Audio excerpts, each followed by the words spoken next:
মঞ্চে উঠে রাঙার পাশে দাঁড়িয়ে অপরাধীদের জব্দ করল একলব্য।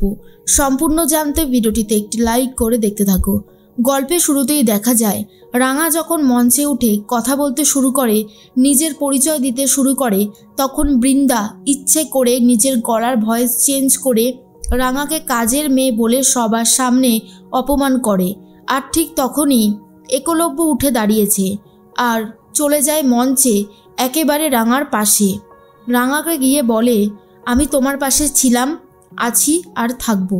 এরপরেই একলব্য সবার সামনে বলে, দেখুন, এইরকমভাবে স্টেজে উঠে নিয়ম লঙ্ঘন করা আমি একদমই পছন্দ করি না। আমি সবার কাছে মাপ চেয়ে নিচ্ছি, তবে আমি এখানে কিছু কথা বলতে এলাম যেগুলো বলাটা খুবই জরুরি বলে মনে হয়। আমি হলাম একলব্য বসু, রাঙামতির হাজবেন্ড।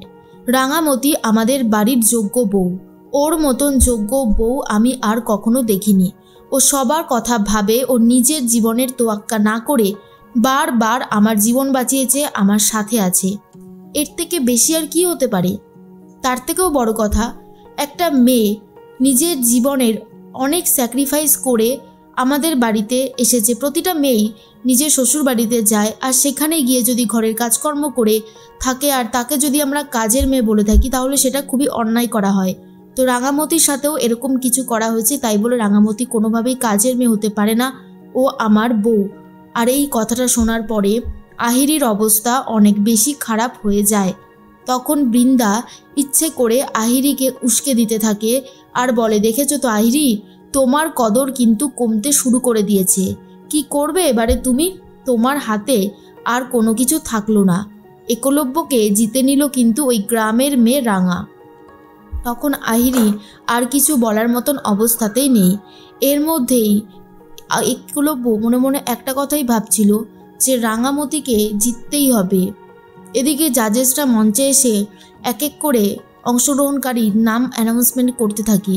বৃন্দা তো ভাবছে সে ফার্স্ট হয়েছে, তাই একটু একটু করে এগিয়ে যায়। আর সভ্য বলে, দেখিস সাত্তকী, জিতবে শুধুমাত্র আমার বউ। আরে বৃন্দা ছাড়া এই জায়গাতে প্রথম পুরস্কার পাওয়ার কারোর ক্ষমতা আছে নাকি? কারোর নেই, আর কখনো হবেও না।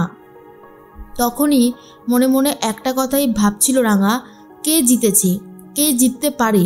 তার মধ্যেই রাঙার নামটাই অ্যানাউন্সমেন্ট করে জাজেসরা আর বলে যে হ্যাঁ, রাঙামতি জিতেছে, রাঙামতি প্রথম হয়েছে। ও যেভাবে নিজেকে ফুটিয়ে তুলেছে সেটা দেখে আমাদের সত্যি খুবই ভালো লেগেছে। এই রকম অংশগ্রহণকারীকে আমরা কখনো সেভাবে পাই না। আমরা আজকে খুবই ধন্য যে এরকম একজন মানুষকে আমরা দেখলাম চোখের সামনে থেকে, আর তার সমস্ত অনুষ্ঠানটাই আমাদের খুবই ভালো লেগেছে। এর মতন মেয়ে পাওয়া কিন্তু ভাগ্যের ব্যাপার। একলব্য বাবু, আপনি সত্যিই অনেক ভাগ্যবান। এর মধ্যেই রাঙাকে টাকা দেওয়া হয়, পুরস্কার দেওয়া হয়, আর অনেক কিছুই দেওয়া হয়, যেগুলো দেখার পর বৃন্দা সহ্য করতে পারে না আর বলে, এটা কি হলো? আমি এত সুন্দরভাবে সব কিছু অ্যারেঞ্জমেন্ট করলাম, আমি কিছুই হলাম না। গ্রামের মেয়ে সব কিছু পেয়ে গেল, এটা আমি কি করে মেনে নেব? আমি তো এটা কিছুতেই মেনে নিতে পারছি না যে রাঙা সব কিছু জিতে নিল। একটা লিমিট থাকে, সব লিমিট ক্রস করে গেছে রাঙা। এদিকে দেখা যায় রাঙাকে কিছু বলার জন্য অনুরোধ করা হয়। রাঙা তখন বলে, এই যে আমি জিতেছি, এই জেতাটা শুধুমাত্র আমার জয় নয়, এই জেতাটা আমাদের সবার। গ্রামের মানুষগুলো যদি আমার পাশে না থাকতো তাহলে কোনো কিছুই করা সম্ভব হতো না। তাই জন্যই বলছি, যেটা হয়েছে সেটা খুব ভালো হয়েছে। আমি বলছি তোদের খুব ভালো হোক, তোরা খুবই ভালো থাকিস রে।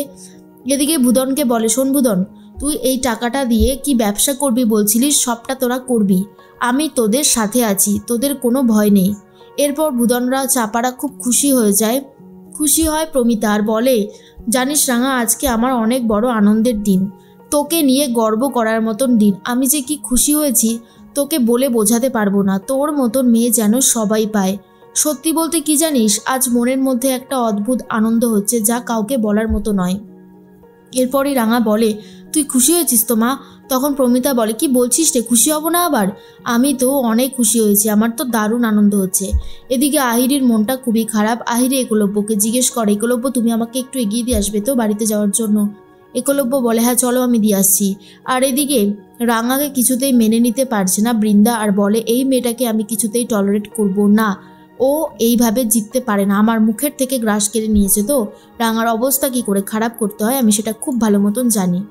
এদিকে একলব্য যাওয়ার আগে রাঙাকে জিজ্ঞেস করে রাঙা কি করে পুলিশের সামনে সবটা নির্দোষ প্রমাণিত করলো। আসলে রাঙা যখন মেকআপ রুমে গিয়েছিল তখন কিছু মেয়েরা ভিডিও ফুটেজ তুলেছিল, আর সেই ভিডিও ফুটেজটা ভালো করে দেখেছিল রাঙা, আর সেখানেই দেখেছিল যে সুব্রত ওই ব্যাগগুলোতে এই অস্ত্রশস্ত্রগুলো রেখে দিয়েছিল। আর এই ভিডিওটা দেখার পরেই পুলিশকে দেখানো হয়েছিল।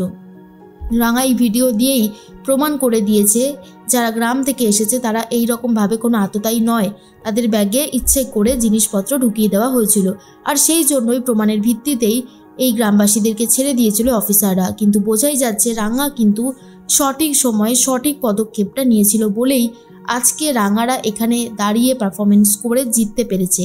আর রাঙার এই সাহস দেখে প্রমিতা খুশি হয়ে বলে আজকে এই জয়টা রাঙাকে ভবিষ্যতে আরও অনেক দূর নিয়ে যাবে, এই আশাটাই আমি করছি।